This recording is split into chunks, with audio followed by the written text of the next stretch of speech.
สบายดีทุกคนและตอนนี้อยู่กับซองอลิสาสาวน้อยเวียงจันทน์มื้อนี้นะทุกคนอลิสาจะมาเฮ็ดรีแอคชั่นเพลงคิดฮอดเจ้าแฮงนั่นก็คือเพลงที่อลิสาเป็นนางเอก MV นั่นเองนะทุกคนหลังจากคลิปที่ผ่านมาอลิสาได้รีแอคชั่นเป็นทีเซอร์นะทุกคนแต่ว่ายังบ่ได้มีเวลามาเฮ็ดคลิปรีแอคชั่นเพลงเต็มเท่านั้นทุกคนมื้อนี้อลิสาจะมารีแอคชั่นเพลงเต็มให้ทุกคนได้เบิ่งนำกันเนาะบางคนเนาะติดตามอลิสาแต่ว่ายังบ่ได้ฟังเพลงเพราะอลิสาบ่ได้มาอัปเดตให้เบิ่งเลยแต่ว่าไผที่ติดตามทางแอปฟ้าบ่หรือว่าแอปสีดำนั่นเองนั่นก็อาจจะเห็นไปแล้วหรือว่าไผ FC บางคนเนาะอาจจะฟังไปแล้วหลายรอบเนาะเพราะว่าตอนนี้เพลงของเฮาได้ลงไปอยู่ที่2 อาทิตย์แล้วทุกคนนี่จะมารีแอคชั่นเพลงเต็มตอนนี้ยอดวิวอยู่ที่ 98,000 แล้วทุกคนใกล้จะฮอดแสนแล้วเย้ถือว่ามีคนเบิ่งแล้วก็คนฟังคนติดตามอยู่นะทุกคนแล้วก็ใครที่เบิ่งคลิปนี้จบแล้วอย่าลืมไปฟังเพลงเต็มอีกในทุกคนแล้วก็อย่าลืมไปคอมเมนต์ติชมได้เนาะอลิสาพร้อมรับฟังทุกคำติชมเลยแล้วก็จะเอาไปพัฒนาตัวเองต่อโอเคเดี๋ยวมื้อนี้เราจะมารีแอคชั่นตัวเองเนาะทุกคนอลิสาจะเปิดในโทรทัศน์เนาะนี่แบบนี้เราจะเบิ่งในนี่รีแอคชั่นเพลงคิดฮอดเจ้าแฮงมาจะมาเปิดพร้อมเบิ่งพร้อมๆกันยังบ่ได้มารีแอคชั่นเพลงเต็มให้ทุกคนได้เบิ่งเลยเพราะว่าหาก็มีเวลาเปิดมาก็จะเป็นทีเชิร์ตที่เฮาเบิ่งตอนนั้นเนาะไม่ต้องเสียใจเนาะอาจจะเป็นต้องทำหน้าที่2 ปีก็หล่นโดยไอ้ในสัญญาละเด้อว่าอาจจะตั้งใจเฮ็ดเวียกของตนเองแล้วก็กลับมาขออลิสาครับไอ้ลืมสัญญาแต่ไอ้สายไปลืมคิดหอดอะไรเด้ออลิสาสิท่าอายเด้อในใจน้องยังคงคิดทอดอายเมื่อที่อยู่ไกลยังอาวรณ์ฝากสายฝนต่อยส่งข้าวไปหาพ่อแม่บ้านนายังรอคอย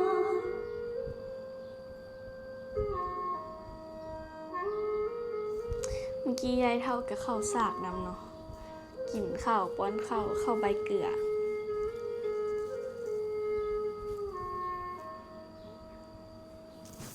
อลิสาไม่น่าไม่อยากเบิ่งแล้วคือขนลุกอะโดยให้อายดูแลตัวเองดีๆเด้ออลิสาขอให้พรหลวงพ่อพระไสยจงปกปักรักษาอายและคุ้มครองอายให้อยู่รอดปลอดภัยให้กลับมาสู่อ้อมกอดของบ้านเฮาอ้อมกอดของพ่อแม่และอลิสาเด้อเดี๋ยวอลิสาสิกลับไปท่าอยู่ประเทศลาวหวังว่าเฮาคงสิได้พบกันอีก ถึงแม่มันคงสิความกันระหว่างไทยกับลาวแต่เป็นคงสิว่ามันความกันระหว่างเขาครับของสองเขาได้หรอโอ้ยคำแพงผู้อ้ายฮักแพงปันคำว่าแบบบานซึ้งแฮงเจ้าไปอยู่ไสละนะเมื่อบ้านเฮาแท้เด้ออันนี้เขาก็ได้ถ่ายอยู่ที่ด่านไทยลาวด่านมิตรภาพขวมิตรภาพเนาะ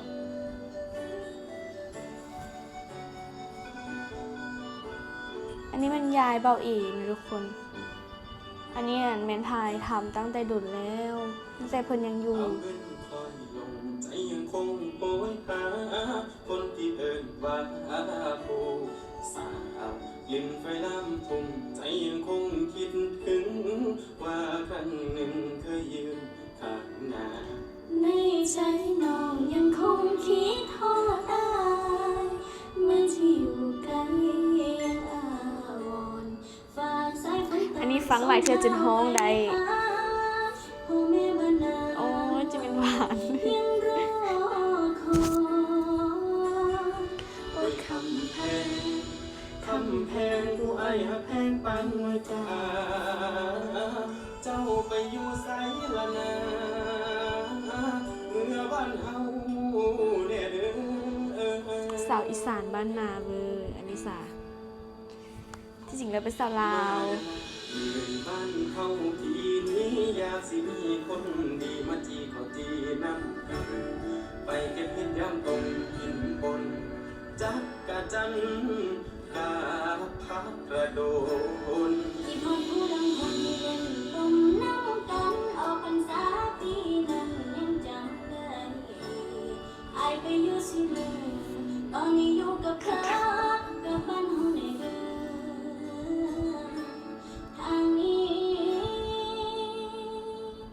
คิดฮอดแฮง หลายคนเบิ่งคือสิคิดฮอดบ้านคิดฮอดเพื่อนเนาะจากคนที่แบบพัดพากออกจากบ้านไปเฮ็ดเวียกเฮ็ดงานว่าเฮ็ดหน้าที่ของตัวเอง ถ้าฟังแล้วก็จะมีความคิดฮอดมันสื่อถึงความคิดฮอดในเพลงนี้นี่อันนี้ประทัดหลวงเวียงจันทน์มาถ่ายอยู่ประเทศลาวอ้ายก็ไปเฮ็ดเวียกทหารอ้ายไปเฮ็ดเวียกทหารอยู่อันนี้ก็ถ่ายอยู่ลาว เมื่อบ้านเฮาแน่เด้อ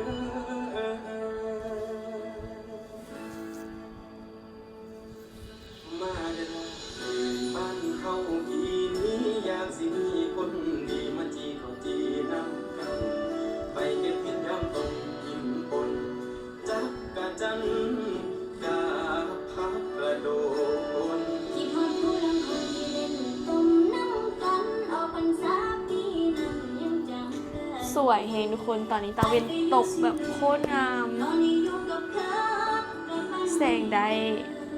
ทุกอย่างได้หมด ทางนี้คิดฮอดแฮง เสียงคนฮ้องกับมวลทั้งผู้หญิงและก็ผู้ชาย โอ้ยคำแพงผู้อ้ายหักแพงปานหน่วยตา เจ้าไปอยู่ไสละนะเมื่อบ้านเฮาแน่เด้อ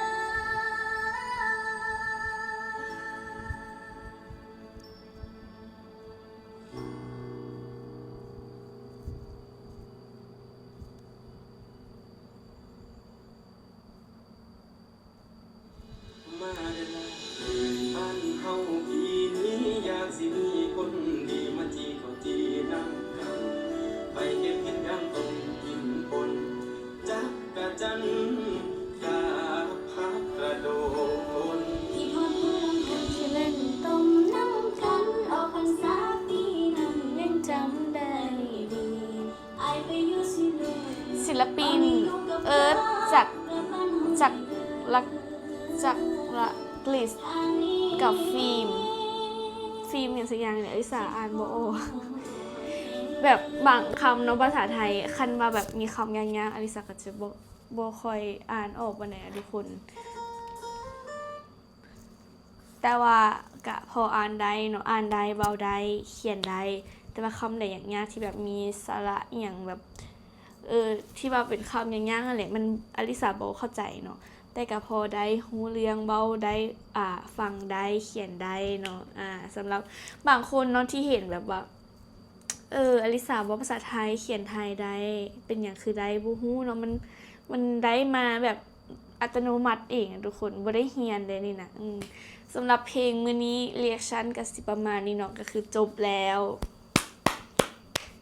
ใครที่ได้ฟังเป็นจังได๋คอมเมนต์บอกอลิสาหน่อยเด้ออลิสาอยากรู้ว่า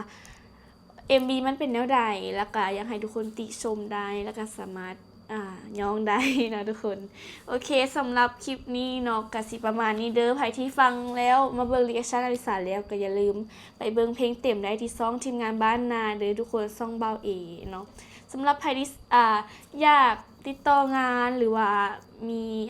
เวียกมีหยังก็สามารถทักหาอลิสาได้เนาะแล้วก็หรือว่ามีหยังอยากส่งมาให้รีวิวก็สามารถส่งมาได้เด้อ FC หรือว่าใครที่มีของฝากของต้อนอีหยังก็สามารถส่งมาได้เนาะใครที่อลิสาก็พร้อมที่จะ